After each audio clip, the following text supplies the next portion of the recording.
loving people every day, leading us in God's good way.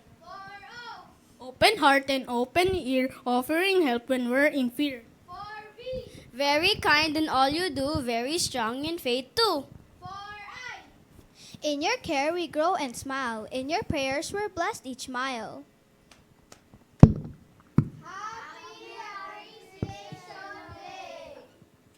Thank you, kids! Okay, now we call on Brother Yus and Sis Edith to offer a short token and a short message for Pastor Lovie.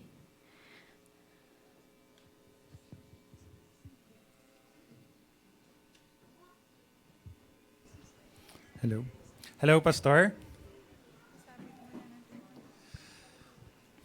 We want to hand you over this sash of being a faithful servant. So, actually, your message today is exactly the living proof of what you are, a humble and selfless servant. Yesterday, when we had our ministry, I asked the kids, it was also about humbleness. It was also the same message, but a different context, a different verse context. And I asked these kids, paano mo makikita o paano mo halata na isang tao ay mapagpakumbaba? Hindi nila masagot kasi you were not there. I would tell them the living example of being a humble, a selfless servant is Pastor Lovie, and of course, Pastor Art also. And that is also how we remember you every time we see you being so inspiring, giving us the examples of how we need to change our mindset. Just this message earlier also, but also how we need to give our best to be a servant of God. And we want to recognize you, and we want to appreciate you today as being our selfless and humble leader in this church. God bless, Pastor. Pastor, maraming salamat po for being our pastor to all of us in the church. Thank you also for guiding us. Pag kinakamusta kami, how are we doing? And personally, thank you po sa pag-guide din sa amin, sa akin, sa mga tanong ninyo kung kamusta na ako sa mga problems na you're giving me advices, at lalo na yung mga preaching nyo po talagang tumatago sa puso ko sa yung mga Sunday nyo po preaching. Maraming salamat po and happy Pastor's Day. Thank you. Ayan, mag-hi din po tayo. Nasa video call po tayo with Nanay Sylvia. Ayan. Tita Madel, baka pwede pong ipakita yung audience. Ay, hindi pa sumasay. Sorry. Ayan. Pero naka-record naman po ito lahat. So, ifo-forward po natin itong video kaila Pastor Art and Nanay Sil for them to witness this special program. Okay, next po we call on Brother Obet to give a short message for Pastor Lovie and Pastor Art.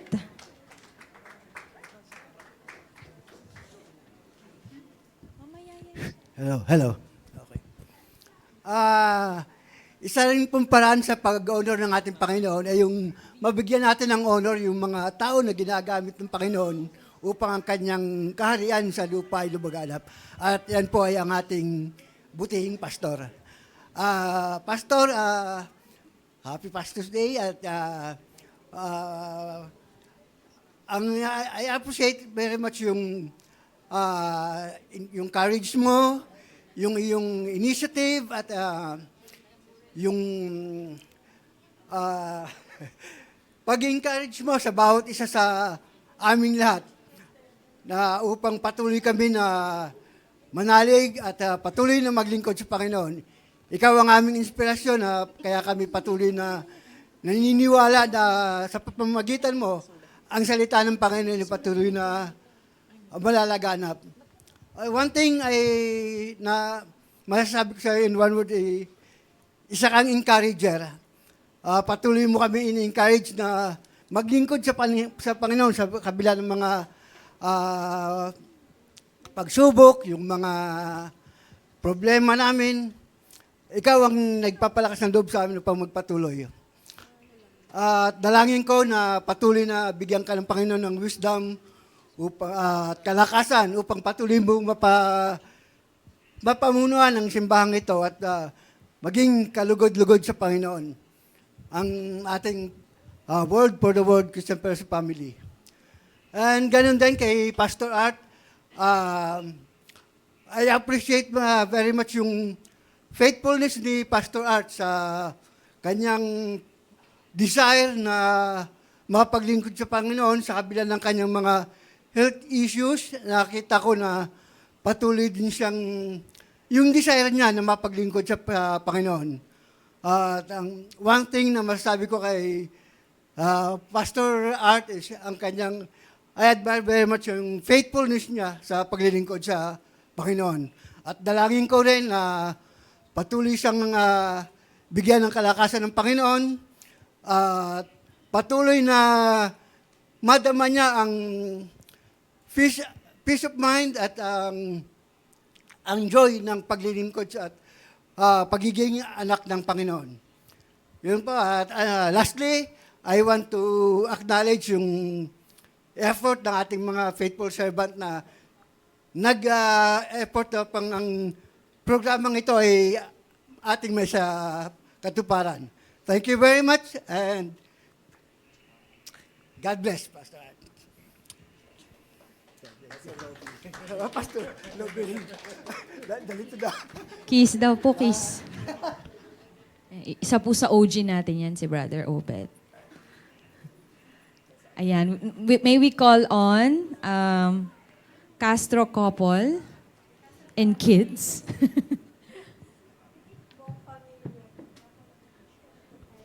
May question dito eh. What's one thing you appreciate most about Pastor Lovie? Ako, I appreciate how personal Pastor Lovie is.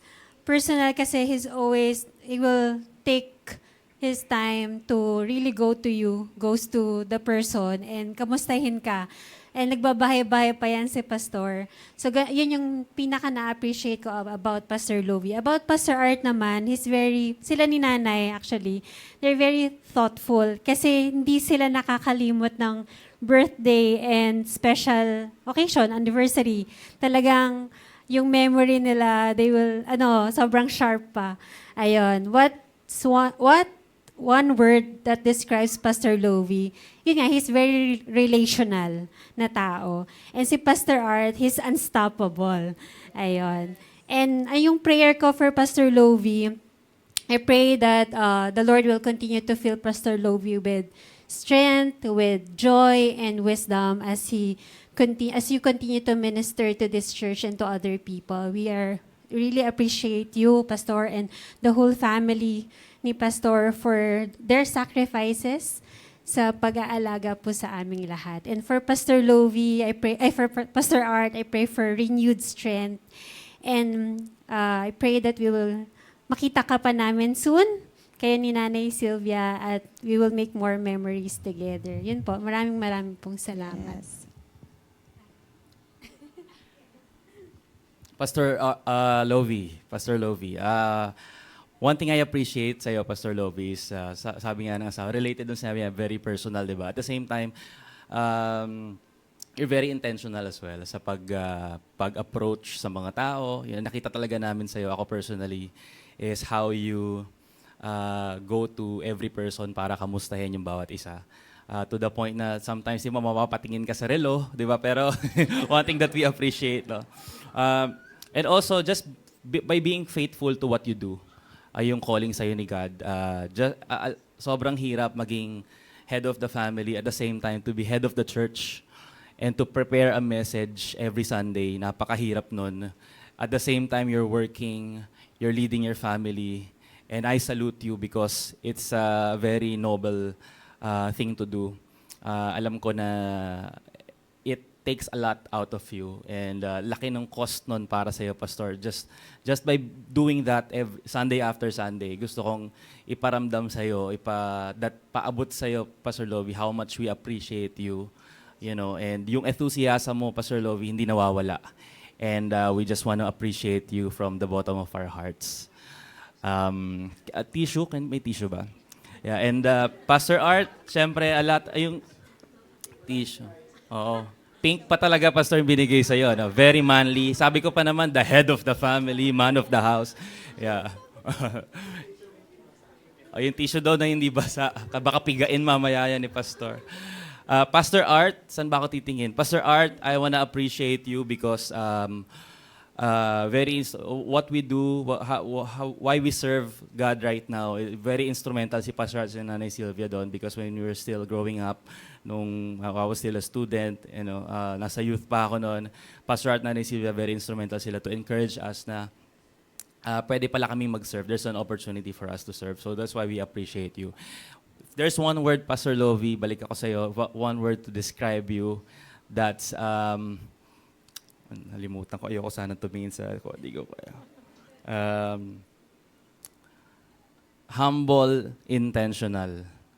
Dalawang one word yon. So, humble and intentional. And I think very very self-explanatory naman. Very humble kasi Pastor Lovie will be the first one to tell you, bro, I need you. I cannot do this on my own. We need one another. Kailangan niya ng support ng bawat isa sa atin to, to serve the Lord, to make this church up and running. And si Pastor Art, faithful finisher, ganun din, dalawang one word din yun. Pastor Art, alam naman natin, throughout the years, he has been faithful sa calling ni God. He has been a finisher. Lagi yung sinasabi yung life verse niya, di ba? And my prayer for you, Pastor Lovie, is that God will multiply a godly legacy, especially among your children, not just sa inyong mag-asawa, but that He will multiply godly legacy among your children. And kay Pastor Art, we all know, lagi natin pinagpipray yung strength and health nila.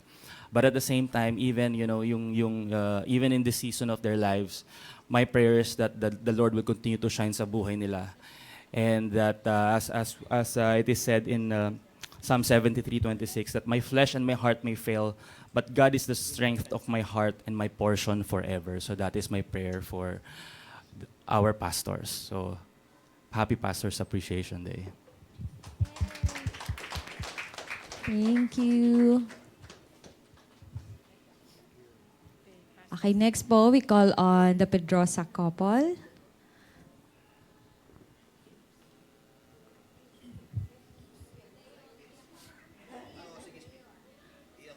Yeah, okay lang po yung umiyak. Hindi ko po kayo uunahan.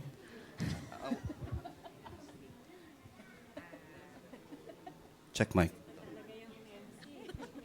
Ayun. So first off, I'd like to read Galatians 6:9.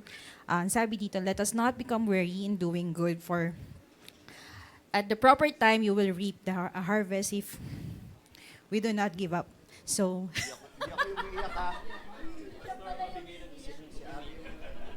and so, gusto namin i-appreciate kayo, Pastor, for being our strength pagka nag-weak kami. And gusto namin malaman mo na we appreciate you. We'd like to thank you for being faithful.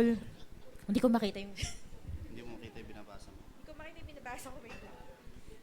Ayun, sorry, medyo we'd like to thank you for being faithful sa service, inspiring leadership, and genuine heart of God, God's people. Your words and prayers and guidance have been a constant source of our strength and encouragement to us. We truly appreciate your dedication and your love, the love that you pour into us, every message that you've made every Sunday, at yung mga persons na lead mo to God. We appreciate you so much, Pastor, and we love you. And kay Pastor Art naman po and kay Nanay Sil, we also like to let you know that even if malayo kayo sa amin, we are always being remembered, and our prayers are always both with you. And we'd like to thank you as well for your steadfast faith and unwavering love and lifelong dedication in serving our Lord. Your lives are living testimonies of God's grace and faithfulness. A good example that reminds us on how we can remind us that what love is, and how to love selflessness. serve wholeheartedly, and walk faithfully in God, with God rather. So yun, happy Pastors Appreciation Day. Kailangan mo tulak. Sorry kasi ngayon ko lang nalaman na meron pala ako ditong speech. So hindi ako nakapag-AI kagaya ni Abby. Biro lang, talagang AI yun. Unahin ko na muna si Pastor Art. Kaya nga siguro sabi is wag akong biyak eh. You know how much Pastor Art and Nanay Sil means to me personally. Para siyang yung father I never knew. And si Nanay Sil naman is the other mother na I knew. Diba? Of course, we pray for your good health and sana makasama pa namin kayo dito. Not just online, pero we'd love to spend time with you kung makapag kayo dito. With good health, yun yung prayer, personal prayer ko for Nanay Sil and Pastor Art. Kay Brother Lovie, Pastor Lovie, sorry, Brother Lovie pa rin kasi for a long time, kami magka-AG, so sometimes hindi nakakalimutan ko pa rin na pastor na siya.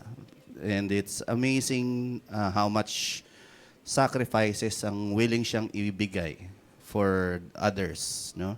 Sabi niya nga, very personable.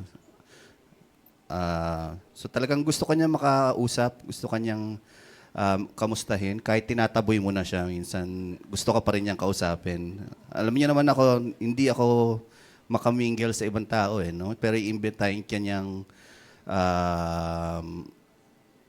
get together. Minsan nag-iisip na lang ako ng paraan kung paano hindi. Or minsan oo na lang ako pero hindi rin naman ako nagpa-follow through.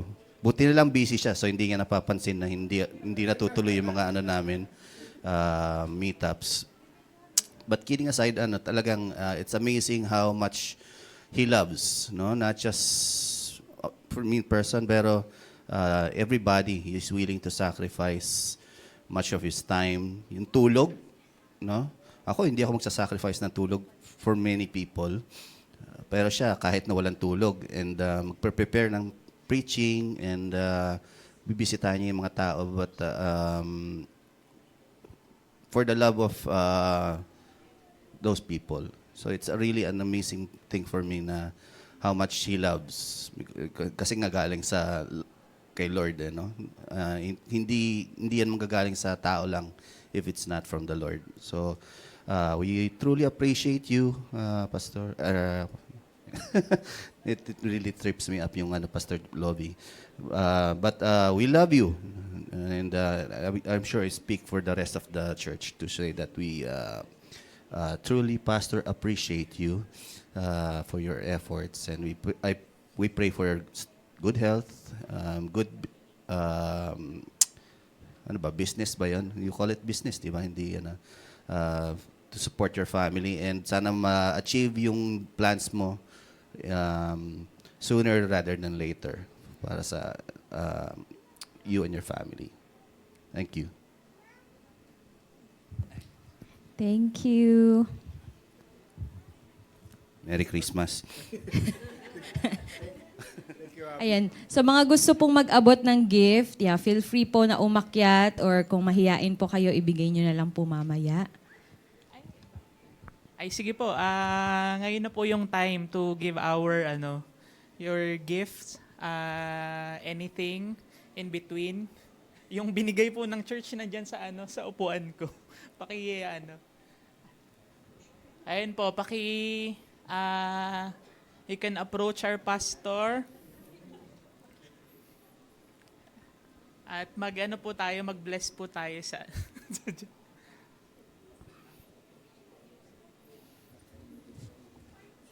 And for those people naman po, you can write your letter. We're all encouraged to write yung letter. Diyan sa likod for Ayan, so sa mga nahihiya po, for this time naman, I would just like to request all the family members, and we would also want to appreciate yung family members ng aming mahal na pastor. Sige po, lahat po ng family members po ng aming pastor dito po sa taas.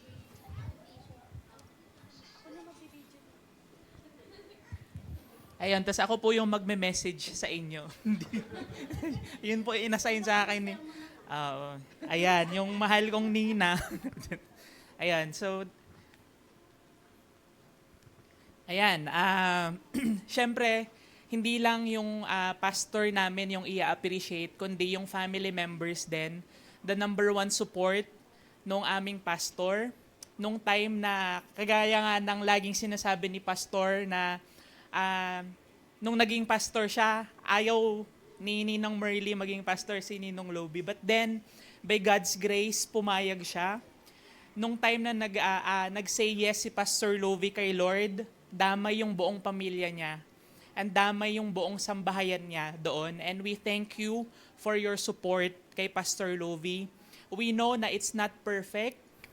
We know may mga challenges. We know na mahirap maging asawa, maging tatay ng isang pastor because there's a notion in our minds na ay anak to ng pastor, dapat ganito yung expectation. But then, we remove that expectation and we just wanna appreciate all of your efforts sa pag-support kay Pastor Lovie at sa pag-show up dito sa church na to in support sa aming spiritual father and your father. So, we thank you for all of your efforts and pag-show ng encouragement. Alam namin, hindi namin nakikita yung nangyayari sa loob ng bahay ninyo, but we know that God is able to do things mightily inside your home. And we continue to pray that God will pour out the blessing inside the family, that you will walk in a manner pleasing to God, as what Pastor Lovie is desiring for his entire family, that he and his entire household will serve the Lord. It is also our hope that one day, yun talagang makikitang evident sa buong family. And we're blessed by your family. Sige po, let's all stand up and extend our hands. And ipag-pray po natin ang buong pamilya ni Pastor Lovie. Dito kayo, sa gitna. Harangan ko yung ilaw ni Robing, nakakasilaw. Ayan, sige, let's pray. Let's extend our hands and declare blessing sa ating pastor. Lord, we thank you, we praise you sa buhay ng aming pastor at sa kanyang buong pamilya, Panginoon. And right now, Lord, we ask that you please open the floodgates of heaven and pour out your blessing sa aming pastor at sa kanyang buong pamilya.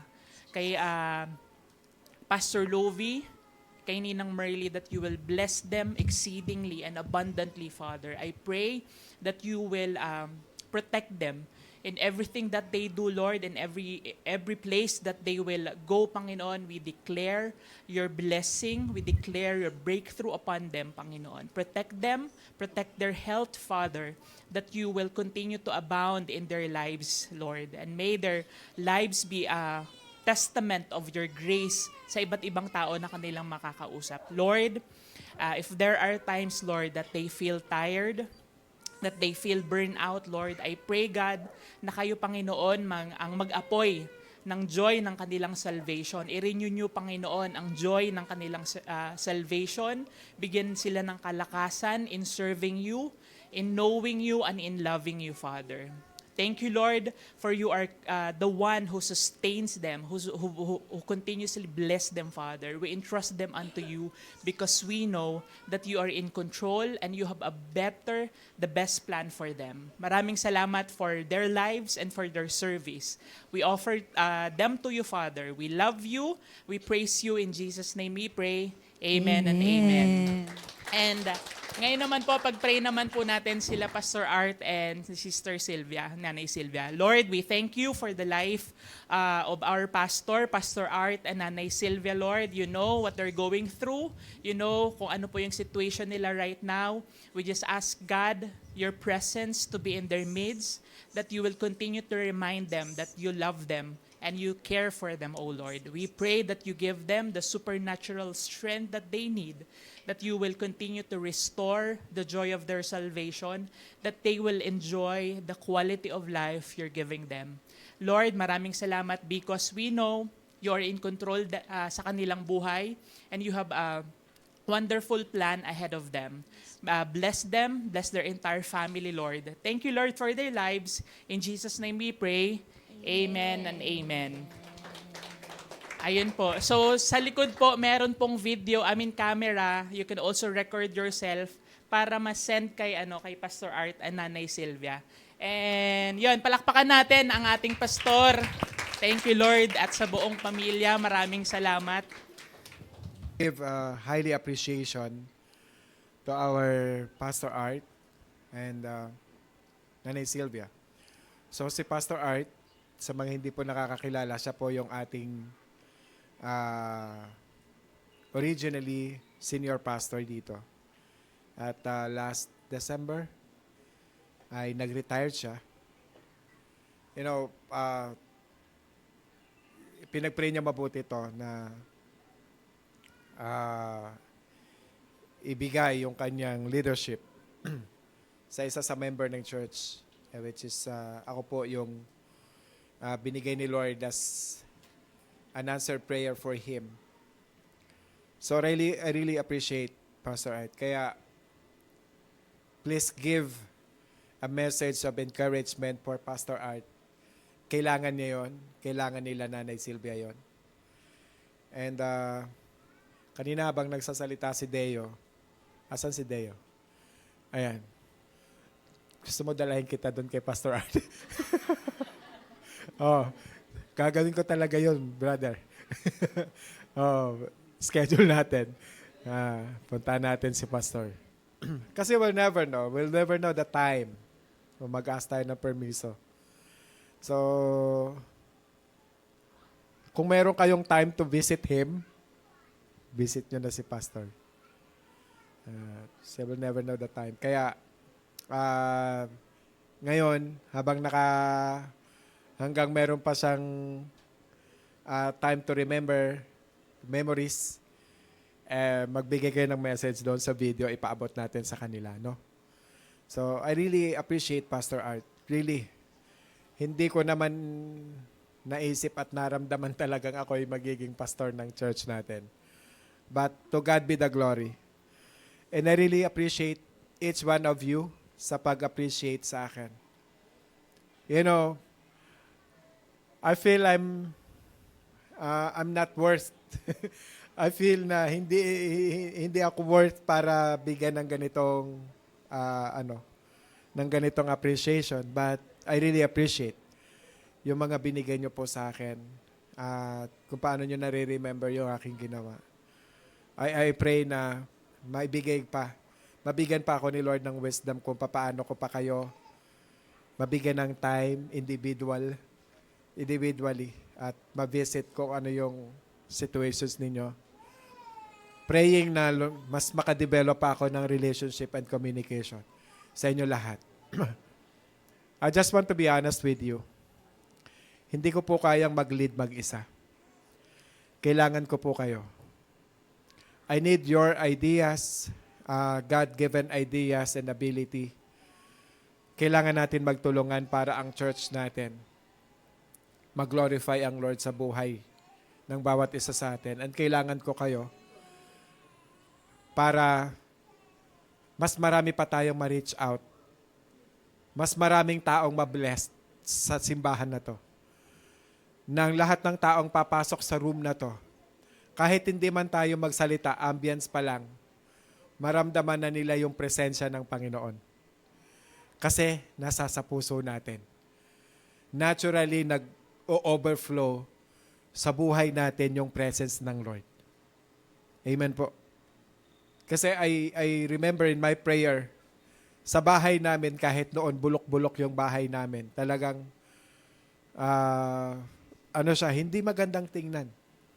Pero when I pray inside my house, sabi ko, Lord, lahat ng papasok sa tahanan na to, lahat ng tutulog dito sa higaan kung saan man sila matulog sa loob ng part ng bahay, makakaramdam sila ng peace, makakatulog sila ng payapa, walang mamamahay. And true enough, yun talaga yung nangyayari. And I believe inside this church, kahit ganito yung itsura ng nasa paligid natin, once na pumasok yung tao sa loob ng church, yung anointing ng Lord yung maranasan at mararamdaman ng bawat isa. That's my prayer. Amen po. And thank you for my family.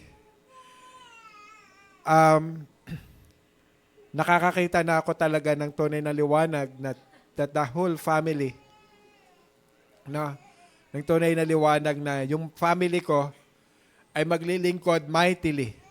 Hindi lang yung tatay nila o husband ng wife ko yung mag-i-initiate, kundi yung initiative na mag-serve kay Lord mightily. That's my greatest desire, and panalangin niyo po ako doon. Ulitin ko po, kailangan ko po kayo lahat.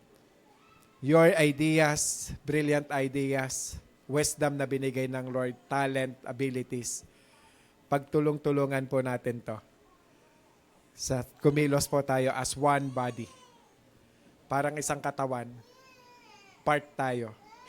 Each one is important, mahalaga, at hindi tayo makakakilos ng komportable na hindi kikilos ang isa. Amen po. So marami pong salamat. Thank you, and I really appreciate lahat ng ginawa niyo po sa akin. To God be all the glory. God bless us all.